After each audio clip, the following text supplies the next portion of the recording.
दोस्तों, आज हम गुरुत्वाकर्षण चैप्टर देखेंगे। फिजिक्स का चैप्टर है।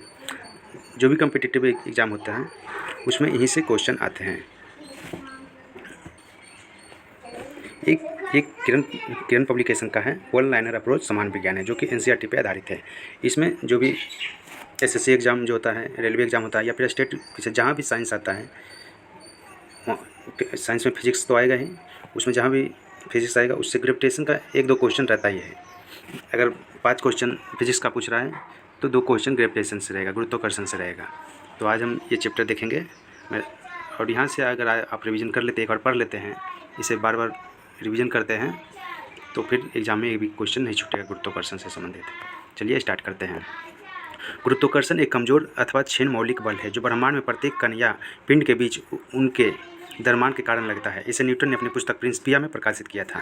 गुरुत्वाकर्षण एक कमजोर अथवा क्षीण मौलिक बल है जो ब्रह्मांड में प्रत्येक कण या पिंड के बीच उनके द्रव्यमान के कारण लगता है। इसे न्यूटन ने अपनी पुस्तक प्रिंसिपिया में प्रकाशित किया था। गुरुत्वाकर्षण बल की प्रमुख गुण। तो गुण क्या है? गुरुत्वाकर्षण बल एक दुर्लभ प्रकृति का बल है। यह प्रकृति में पाए जाने वाले बलों में सबसे कमजोर बल है। गुरुत्वाकर्षण बल एक दुर्लभ प्रकृति का बल है। यह प्रकृति में पाए जाने वाले सबसे कमजोर बल है। गुरुत्वाकर्षण बल सदैव आकर्षण प्रकृति का होता है। गुरुत्वाकर्षण बल सदैव आकर्षण प्रकृति का होता है। गुरुत्वाकर्षण बल आंतराणविक दूरियों से लेकर अंतःग्रहीय दूरी तक के लिए कार्य करता है। गुरुत्वाकर्षण बल अंतराणविक दूरियों से लेकर अंतःग्रहीय दूरी तक के लिए कार्य करता है। गुरुत्वाकर्षण बल कणों के बीच उपस्थित माध्यम पर निर्भर नहीं करता है। गुरुत्वाकर्षण बल माध्यम पर निर्भर नहीं करता है। गुरुत्वाकर्षण बल एक केंद्रीय बल है। गुरुत्वाकर्षण बल केंद्रीय बल है। गुरुत्वाकर्षण बल एक संरक्षी बल है। गुरुत्वाकर्षण बल एक संरक्षी बल है। गुरुत्वाकर्षण बल दो कणों के मध्य लगने वाला पारस्परिक बल है। गुरुत्वाकर्षण बल दो कणों के मध्य लगने वाला पारस्परिक बल है। गुरुत्वाकर्षण बल क्रिया प्रतिक्रिया युग्म बल है। गुरुत्वाकर्षण बल क्रिया प्रतिक्रिया युग्म है। गुरुत्वाकर्षण बल स्थिर विद्युत बल का 10⁻36 गुना तथा नाभिकीय बल से 10⁻38 गुना होता है। गुरुत्वाकर्षण बल स्थिर विद्युत बल का 10⁻36 गुना तथा नाभिकीय बल से 10⁻38 गुना होता है। दो छोटे पिंडों के बीच गुरुत्वाकर्षण बल बहुत कम होता है, जबकि दो बड़े पिंडों के बीच गुरुत्वाकर्षण बल ज़्यादा होगा। दो छोटे पिंड के बीच गुरुत्वाकर्षण बल बहुत कम और दो बड़े पिंडों के बीच गुरुत्वाकर्षण बल ज़्यादा, बहुत ज़्यादा। यानी कि मास पर डिपेंड करेगा। मास बढ़ेगा तो गुरुत्वाकर्षण बल बढ़ेगा, द्रव्यमान बढ़ेगा तो गुरुत्वाकर्षण बल बढ़ेगा। नोट: गुरुत्वाकर्षण बल एक व्युत्क्रमी वर्ग बल है, क्योंकि दो वस्तु के बीच की दूरी के वर्ग के व्युत्क्रमानुपाती होता है। यानी कि अगर दूरी बढ़ेगा तो गुरुत्वाकर्षण बल कम होगा और द्रव्यमान बढ़ेगा तो गुरुत्वाकर्षण बल बढ़ेगा। न्यूटन का गुरुत्वाकर्षण नियम: ब्रह्मांड में किन्हीं दो पिंडों के मध्य कार्य करने वाला आकर्षण बल उनके द्रव्यमानों के गुणनफल के समानुपाती तथा उनके मध्य के दूरी के व्युत्क्रमानुपाती होता है। यानी कि जो द्रव्यमान है उस दोनों के गुणनफल के समानुपाती होगा गुरुत्वाकर्षण बल, और दूरी के वर्ग के व्युत्क्रमानुपाती होता है। यानी कि F बराबर G इंटू m1m2/r², F बराबर G इंटू m1m2/r², F बराबर G इंटू m1m2/r²। G को सार्वत्रिक गुरुत्वाकर्षण नियतांक कहते हैं। G का मान 6.67 इंटू 10⁻11 न्यूटन मीटर स्क्वायर पर kg स्क्वायर होता है। G का मान 6.67 इंटू 10⁻11 न्यूटन मीटर स्क्वायर पर kg स्क्वायर होता है। गुरुत्वाकर्षण नियम के प्रयोग। गुरुत्वाकर्षण बल हमें पृथ्वी से बांधे रखता है। गुरुत्वाकर्षण बल के कारण ही चंद्रमा पृथ्वी के चारों ओर गति करता है। गुरुत्वाकर्षण के कारण चंद्रमा पृथ्वी के चारों ओर गति करता है। गुरुत्वाकर्षण बल के कारण ही एक ग्रह वातावरण के चारों ओर घूमता है। गुरुत्वाकर्षण के कारण ही ग्रह वातावरण के चारों ओर घूमता है। न्यूटन का गुरुत्वाकर्षण बल वस्तुओं के बीच बहुत ज़्यादा दूरी तथा बहुत कम दूरी के लिए उपयुक्त होता है, लेकिन यदि वस्तु के बीच की दूरी 10⁻9 मीटर से कम होती है तब ये असफल हो जाता है। यानी कि न्यूटन का गुरुत्वाकर्षण नियम बोलता है कि वस्तु के बीच की दूरी जब ज़्यादा होगा तो गुरुत्वाकर्षण बल कम होगा, और जब नज़दीक होगा तो गुरुत्वाकर्षण बल ज़्यादा होगा। लेकिन अगर दूरी 10⁻9 मीटर से भी कम हो जाए तो फिर गुरुत्वाकर्षण बल नहीं लगता है। ये था कि गुरुत्वाकर्षण बल अगर दूरी ज़्यादा है तो कम लगेगा, और नज़दीक है दूरी कम है तो गुरुत्वाकर्षण बल ज़्यादा लगेगा। लेकिन अगर 10⁻9 मीटर से भी कम हो जाता है दूरी तो फिर गुरुत्वाकर्षण बल नहीं लगता है। न्यूटन के गुरुत्वाकर्षण के नियम में गुरुत्वाकर्षण व आकर्षण बल है जो किन्हीं दो वस्तुओं के बीच कार्य करता है। यदि इन वस्तुओं में एक वस्तु पृथ्वी हो तो गुरुत्वाकर्षण को गुरुत्व कहते हैं। गुरुत्वाकर्षण को गुरुत्व कब कहेंगे? कि जब दो वस्तु के बीच में गुरुत्वाकर्षण लगता है तो एक वस्तु अगर पृथ्वी है तो फिर उसको गुरुत्व कहेंगे। यानी कि पृथ्वी के साथ जब गुरुत्वाकर्षण लगता है तो उससे गुरुत्व बल कहते हैं। गुरुत्व बल के कारण ही पृथ्वी की सतह से मुक्त रूप से फेंकी गई वस्तु वापस पृथ्वी की सतह पर आकर गिरती है। गुरुत्व बल, जब पृथ्वी के सापेक्ष में गुरुत्वाकर्षण बल लग रहा है तो उसे गुरुत्व बल कहेंगे, गुरुत्वाकर्षण बल नहीं कहेंगे। गुरुत्व केंद्र, किसी वस्तु का गुरुत्व केंद्र वह बिंदु है जहाँ वस्तु का समस्त भार कार्य करता है। वस्तु चाहे जिस स्थिति में रखी जाए, किसी पिंड के गुरुत्व केंद्र तब तक स्थिर रहता है जब तक उसका आकार नहीं बदलता है। किसी वस्तु का भार गुरुत्व केंद्र से ठीक नीचे की ओर कार्य करता है। बोल रहा है गुरुत्व केंद्र जो है, किसी वस्तु का गुरुत्व केंद्र वह बिंदु है जहाँ वस्तु का समस्त भार कार्य करता है। वस्तु का समस्त भार कार्य करता है। वस्तु चाहे जिस स्थिति में रखी जाए, किसी पिंड का गुरुत्व केंद्र तब तक स्थिर रहता है जब तक उसका आकार नहीं बदलता। किसी पिंड का गुरुत्व केंद्र तब तक स्थिर रहता है जब तक उसका आकार नहीं बदलता है। मतलब गुरुत्व केंद्र आकार पर डिपेंड करता है। किसी वस्तु का भार गुरुत्व केंद्र के से ठीक नीचे की ओर कार्य करता है। भार जो है गुरुत्व केंद्र से नीचे की ओर काम करेगा, मतलब कि पृथ्वी की ओर। गुरुत्व केंद्र का उदाहरण, पीसा की मीनार तिरछी होते हुए भी नहीं गिरती, क्योंकि पीसा की ऐतिहासिक मीनार का आधार क्षेत्रफल बड़ा है। इसलिए मीनार के गुरुत्व केंद्र से होकर जाने वाली भार की ऊर्ध्वाधर रेखा उसके आधार पर गुजरती है, अतः संतुलन बना रहता है। बोला पीसा की मीनार जो है वह तिरछी है, फिर भी वो नहीं गिरता है। वो इसलिए नहीं गिरता क्योंकि उसका जो नीचे का बेस है वो बहुत ज़्यादा चौड़ा है, उसका क्षेत्रफल बहुत बड़ा है नीचे का जो बेस है, इसलिए उसका जो गुरुत्व केंद्र है वह उसका जो क्षेत्र है, नीचे का जो क्षेत्र है उसी से होकर जाता है, इसलिए नहीं गिरता। अगर उससे बाहर होकर जाता तो फिर गिर जाता है। दुमंजिला बसों में नीचे वाली बस मंजिल अधिक भारी बनाई जाती है, क्योंकि नीचे की मंजिल को ऊपर की तुलना में भारी बनाने से बस का गुरुत्व केंद्र नीचे रहता है तथा ऊंची नीची जगहों पर चलने पर भी बसें के भार की क्रिया रेखा जो गुरुत्व केंद्र से गुजरती है बस के पहियों से बाहर नहीं जाती पाती और बस संतुलन में। बोल रहा है दुमंजिला बस जो होता है तो उसका नीचे का फर्स्ट मंजिला जो होता है वो ज़्यादा भारी बनाया जाता है, ताकि भार जब नीचे ज़्यादा रहेगा तो गुरुत्व केंद्र भी नीचे ही रहेगा, तो बस हिलेगा भी तो गुरुत्व केंद्र नहीं उतना हिलेगा।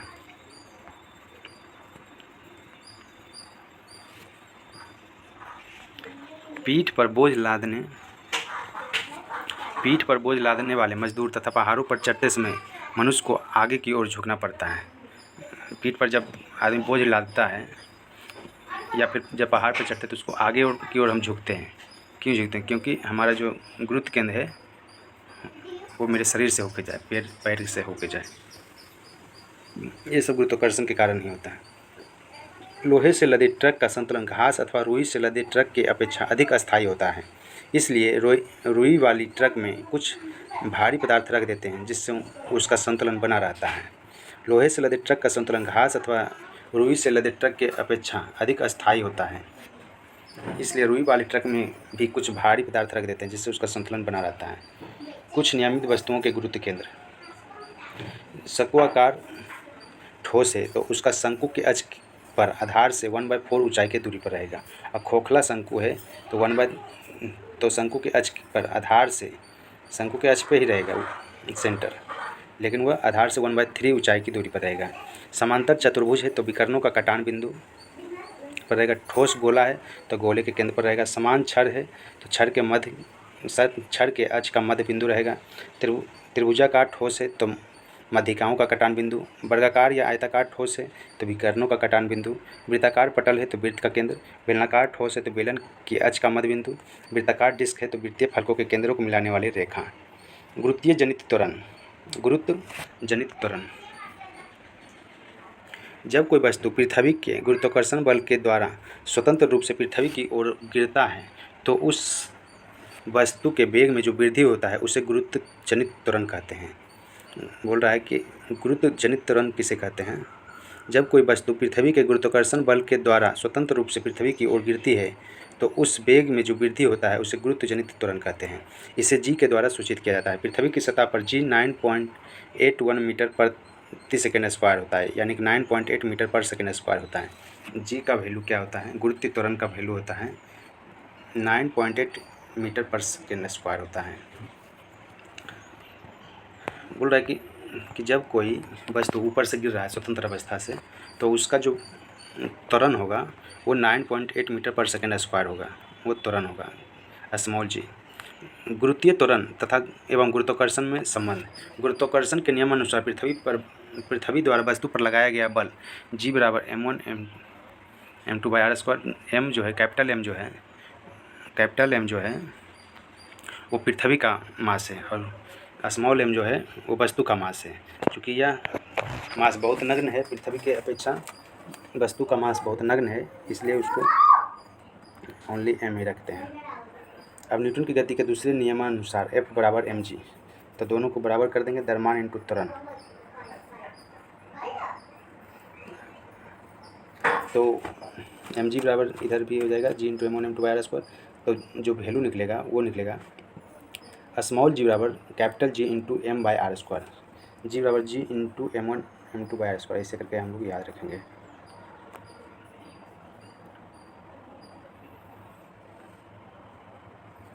गुरुत्वीय त्वरण तथा गुरुत्वाकर्षण नियतांक में अंतर।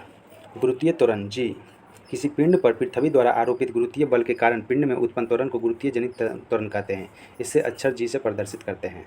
जबकि गुरुत्वाकर्षण नियतांक जो होता है एकांक दूरी पर स्थित एकांक द्रव्यमान के दो पिंडों के बीच कार्य करने वाले गुरुत्वाकर्षण बल को गुरुत्वाकर्षण नियतांक कहते हैं। इसे कैपिटल G से प्रदर्शित करते हैं। G का SI गुरुत्वीय त्वरण का SI मात्रक मीटर पर सेकेंड स्क्वायर होता है। गुरुत्वाकर्षण नियतांक कैपिटल G का SI मात्रक newton metre square kg square होता है। गुरुत्वीय त्वरण स्मॉल g का मान भिन्न भिन्न स्थानों पर अलग अलग होता है। गुरुत्वीय त्वरण स्मॉल g का मान भिन्न भिन्न स्थानों पर भिन्न भिन्न होता है, लेकिन गुरुत्वाकर्षण नियतांक कैपिटल G का मान सभी स्थान पर समान होता है। पृथ्वी तल पर g का मान लगभग 9.81 मीटर पर सेकेंड स्क्वायर होता है। पृथ्वी तल पर गुरुत्वीय त्वरण g का मान 9.81 मीटर पर सेकेंड स्क्वायर होता है। पृथ्वी तल पर गुरुत्वाकर्षण नियतांक कैपिटल G का मान 6.67 इंटू 10⁻11 न्यूटन मीटर स्क्वायर पर kg स्क्वायर होता है। ये जो है सदिश राशि है। गुरुत्वीय त्वरण एक सदिश राशि है, लेकिन गुरुत्वाकर्षण नियतांक एक अदिश राशि है। अब आते हैं, देखते हैं उपग्रह। उपग्रह सैटेलाइट किसी ग्रह के चारों ओर परिक्रमा करने वाले पिंड को उस ग्रह का उपग्रह कहते हैं। जैसे चंद्रमा पृथ्वी का एक प्राकृतिक उपग्रह है। उपग्रह किसी ग्रह के चारों ओर परिक्रमा करने वाले पिंड को उस ग्रह का उपग्रह कहते हैं। जैसे चंद्रमा पृथ्वी का एक उपग्रह है। उपग्रह की कक्षीय वेग माना m द्रव्यमान का एक उपग्रह r त्रिज्या के विमीय मार्ग पर v0 वेग से पृथ्वी की परिक्रमा कर रहा है। तो उपग्रह पर अभिकेंद्रीय बल बराबर गुरुत्वाकर्षण बल। अभिकेंद्रीय बल उतना ही होगा जितना कि गुरुत्वाकर्षण बल होगा। तो अभिकेंद्रीय बल जो निकलेगा, जो वेग निकलेगा वो होगा √g m अर्थ का मास बटे r। ये होगा m क्या है, ये उपग्रह की कक्षीय वेग v0 है। उसकी पृथ्वी से हाइट कितनी h पर निर्भर करती है। अर्थात पृथ्वी की कक्षीय वेग बराबर क्या होता है, √g m बाई r। अर्थात उपग्रह की कक्षीय वेग v0 उसकी पृथ्वी तल से ऊंचाई h पर निर्भर करती है। उपग्रह पृथ्वी तल से जितना दूर होगा उतना ही उसका वेग कम होगा। उपग्रह पृथ्वी तल से जितना दूर होगा उतना ही उसका वेग कम होगा। उपग्रह का परिक्रमण काल। उपग्रह अपनी कक्षा में पृथ्वी का एक चक्कर जितने समय लगाता है उसे उसका परिक्रमण काल कहते हैं। उपग्रह का परिक्रमण काल भी केवल उसकी पृथ्वी तल से ऊंचाई पर निर्भर करता है और उपग्रह जितना अधिक दूर होता है उतना ही अधिक परिक्रमण काल होता है। उपग्रह का परिक्रमण काल उसके द्रव्यमान पर निर्भर नहीं करता है। एक ही त्रिज्या की कक्षा में भिन्न भिन्न द्रव्यमानों के उपग्रह की चाल समान होती है। उपग्रह का परिक्रमण काल उसके द्रव्यमान पर निर्भर नहीं करता है। एक ही त्रिज्या की कक्षा में भिन्न भिन्न द्रव्यमानों के उपग्रहों की चाल समान होती है। पृथ्वी के अति निकट चक्कर लगाने वाले उपग्रह का परिक्रमण काल 84 मिनट होता है। जर्मनी के जोहान्स केपलर को ज्यामितीय प्रकाशिकी का जन्मदाता माना जाता है, क्योंकि ये किरण चित्रों की सहायता से एक दूरदर्शी की कार्य प्रणाली को समझाने वाले पहले व्यक्ति थे। सर्वप्रथम न्यूटन ने बताया कि वस्तुओं की पृथ्वी की ओर आकर्षित होने का कारण पृथ्वी का गुरुत्वाकर्षण बल है। उन्होंने यह भी स्पष्ट किया कि इसी बल के कारण पृथ्वी तथा अन्य ग्रह सूर्य की परिक्रमा करते हैं और इसी बल के कारण चंद्रमा अपनी कक्षा में गति करता है। यह एक सार्वत्रिक बल है। यह ब्रह्मांड में सभी स्थलों पर समान रूप से उपस्थित है। तुल्यकाली उपग्रह या भू-अस्थायी उपग्रह। यदि किसी कृत्रिम उपग्रह की पृथ्वी तल से ऊंचाई इतनी हो कि इसका परिक्रमण काल ठीक पृथ्वी के अक्षीय गति के परिक्रमण काल के बराबर हो, तो वह उपग्रह पृथ्वी के सापेक्ष स्थिर रहेगा। इस प्रकार के उपग्रह को तुल्यकाली या भू-अस्थायी उपग्रह कहते हैं। बोल रहा है, यदि किसी कृत्रिम उपग्रह की पृथ्वी तल से ऊंचाई इतनी हो कि इसका परिक्रमण काल ठीक पृथ्वी की अक्षीय गति के परिक्रमण काल 24 घंटे के बराबर हो तो वह उपग्रह पृथ्वी के सापेक्ष स्थिर रहेगा। इस प्रकार के उपग्रह को तुल्यकाली या भूस्थायी उपग्रह कहते हैं। भूस्थायी उपग्रह उसे कहते हैं कि उसका हाइट इतना बढ़ा दिया जाए कि वो इतना स्लो हो जाए कि उसका परिक्रमण काल 24 घंटा हो जाए, और पृथ्वी का भी परिक्रमण काल 24 घंटा है, तो दोनों एक दूसरे के सापेक्ष में स्थायी हो जाएंगे। भू स्थिर उपग्रह पृथ्वी तल से 35,830 यानी कि 36,000 किलोमीटर की ऊंचाई पर 12,200 किलोमीटर त्रिज्या की कक्षा में पृथ्वी की परिक्रमा पश्चिम से पूर्व की ओर करते हैं। कैसे परिक्रमा करते हैं? तो पश्चिम से पूर्व की ओर करते हैं, तो इसका आवर्तकाल 24 घंटा रहता है। और कितना किलोमीटर दूरी रहना चाहिए? तो 36,000 किलोमीटर दूरी, और त्रिज्या होनी चाहिए 12,200 किलोमीटर।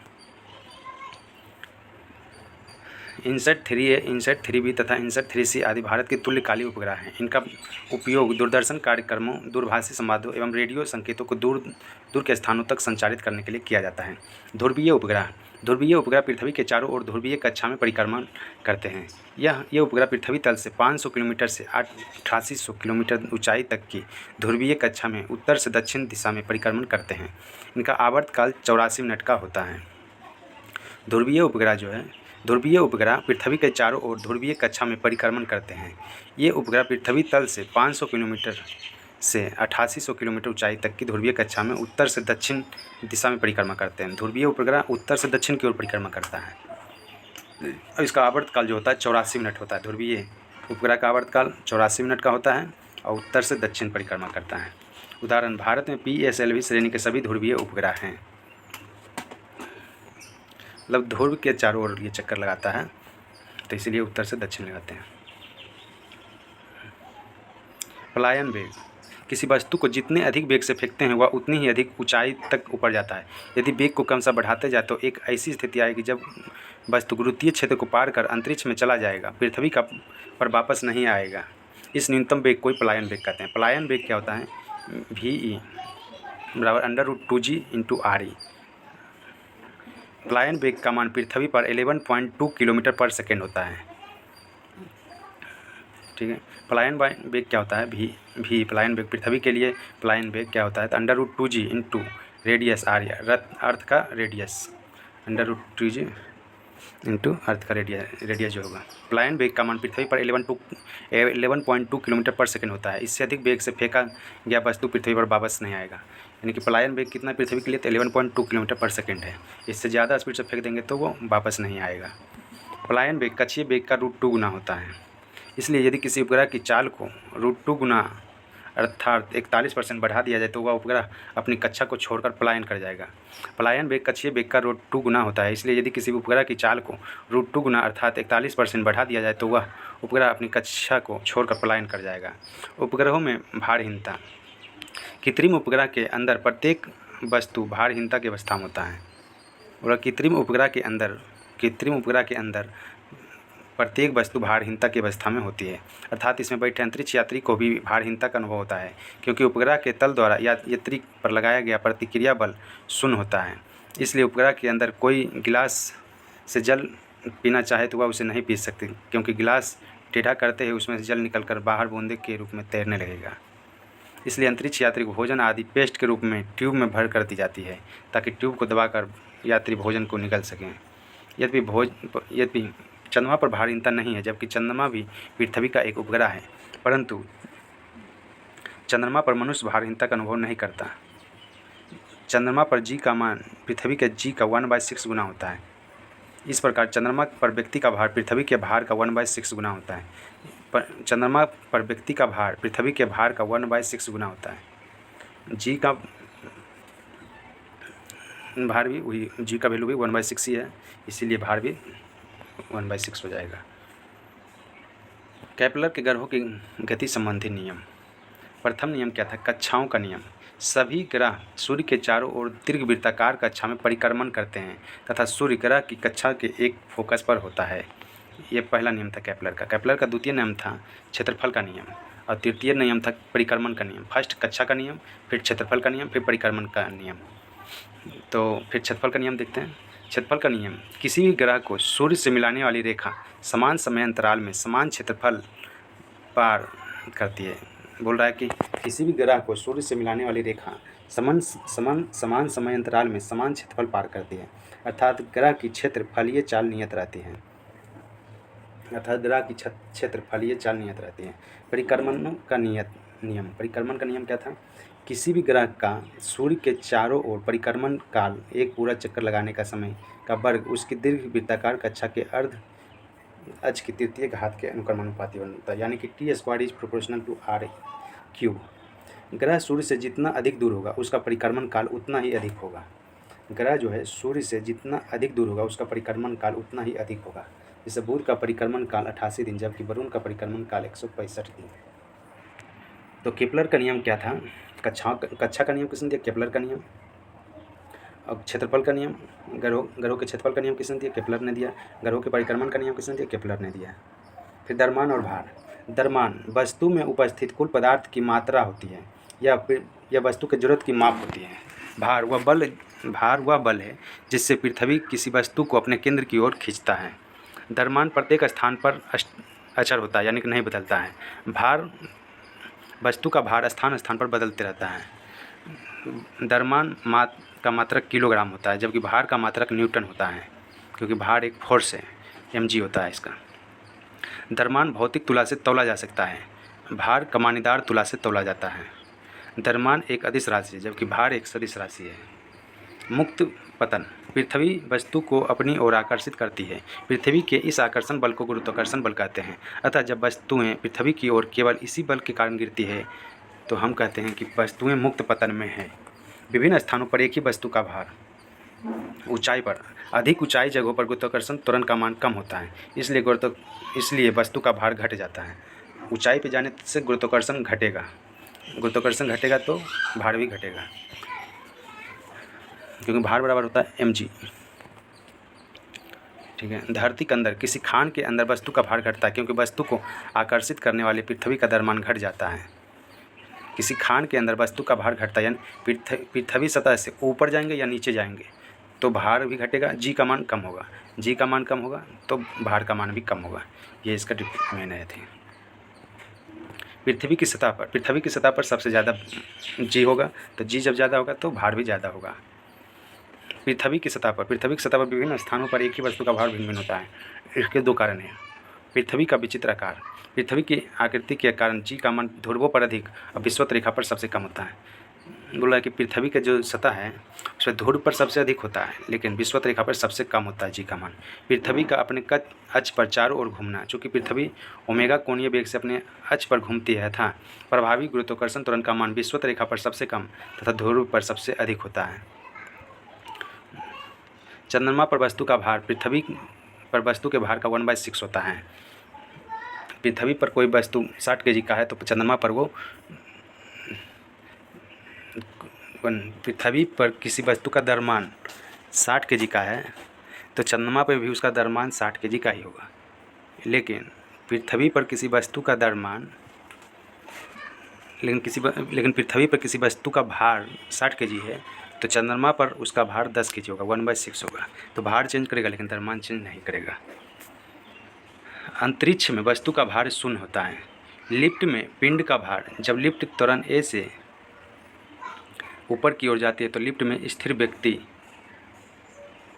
जिसका द्रव्यमान m है को अपना भार अधिक पड़ती है। जब लिफ्ट ऊपर जाता है तो भार ज़्यादा लगेगा, क्योंकि ऊपर वो खींच रहा है, तुम्हारा नीचे फोर्स लग रहा है, वो ऊपर जा रहा है तो भार ज़्यादा लगेगा। जब लिफ्ट नीचे की ओर आएगा तो लिफ्ट भी नीचे आ रहा है, तुम्हारा भी फोर्स नीचे लग रहा है तो भारहीनता के अनुभव होगा। जब लिफ्ट एक समान वेग से ऊपर या नीचे जाती है तो जब एक समान वेग से ऊपर नीचे जाएगा तो कोई परिवर्तन नहीं होगा भार में, क्योंकि ए जीरो हो जाएगा, त्वरण जीरो हो गया तो एक्सेलरेशन जीरो हो गया तो जो भार रहेगा, जो द्रव्यमान रहेगा वही रह जाएगा। भार में कोई परिवर्तन प्रतीत नहीं होता है। यदि नीचे उतरते समय लिफ्ट की डोरी टूट गया तो मुक्त पिंड की भांति व्यवहार होगा। यदि लिफ्ट के नीचे गिरते समय लिफ्ट का त्वरण गुरुत्वीय त्वरण से अधिक हो गया, अब गुरुत्वीय त्वरण से अधिक हो गया लिफ्ट का त्वरण, तो क्या होगा, वो ज़्यादा स्पीड से गिरेगा नीचे और वो टकरा जाएगा उसके सर से। जब लिफ्ट एक समान वेग से ऊपर या नीचे चलती है तो व्यक्ति को अपने भार में कोई परिवर्तन प्रतीत नहीं होता है। द्रव्य के समान गुण। द्रव्य, तो ये हमारा था ये हमारा था गुरुत्वाकर्षण चैप्टर, जो कि समाप्त हो गया है। आशा करते हैं सारे क्वेश्चन इससे कवर हो गए हैं। अब इसमें आपको कभी भी कोई भी गुरुत्वाकर्षण पढ़ने की ज़रूरत नहीं है, बस इसको देख लीजिए आप। ये 20 से 25 मिनट का है, इसको आप देख लीजिए, ये हो जाएगा, कंप्लीट हो जाएगा आपका। ऐसे ही कर करके हम सारे चैप्टर लाएंगे। उसके फिर जब पूरा चैप्टर ख़त्म हो जाएगा तब फिर हम एक मास्टर वीडियो लाएंगे, जिसमें टोटल सिर्फ समझाएंगे नहीं, सिर्फ इसको रीडिंग किया हुआ रहेगा। उसमें 2 घंटे में टोटल फिजिक्स रहेगा। चलिए आज इतना ही, फिर कल बात करते हैं।